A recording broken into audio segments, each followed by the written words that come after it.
la communauté tchétchène installée en France est particulièrement vigilante. Elle a assisté, impuissante, il y a quelques mois, à la radicalisation d'un de ses jeunes membres partis rejoindre les milices islamistes en Syrie. Michel Scott, Philippe Véron et Philippe Vogel ont rencontré ses proches dans la banlieue de Strasbourg. Le logement est situé au fond d'une cour, un petit immeuble où vivent quelques familles venues du Caucase. Les Nassoudranov, qui acceptent de nous recevoir, sont comme tous les Tchétchènes, de culture musulmane, mais peu pratiquants. Alors c'est le choc lorsqu'après les attentats de Paris, ils découvrent cette vidéo.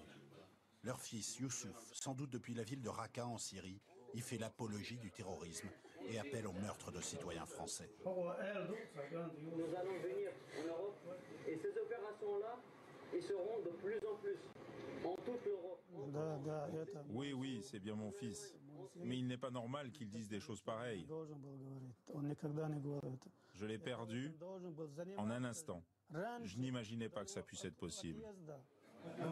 Youssouf a quitté cette chambre au mois d'août, du jour au lendemain, en emportant ses 2 caméras, lui qui était passionné de vidéo. Il avait fondé son association sportive, de la gymnastique de rue qu'il pratiquait comme on le voit ici, et faisait pratiquer à ses camarades de quartier.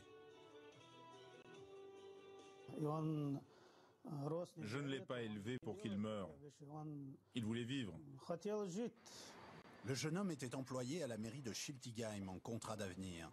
Personne ici n'a décelé la moindre trace de radicalisation, à commencer par ses voisins de bureau. Vous l'avez vu cette vidéo ou pas? Non.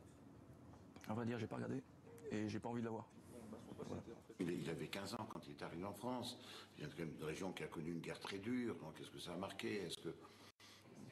Ce basculement dans la sphère djihadiste en un temps record inquiète les Tchétchènes installés ici. La plupart sont issus d'une immigration qui a fui la guerre. Ils savent que leurs jeunes sont particulièrement visés par les recruteurs de l'État islamique pour leur qualité supposée de combattants.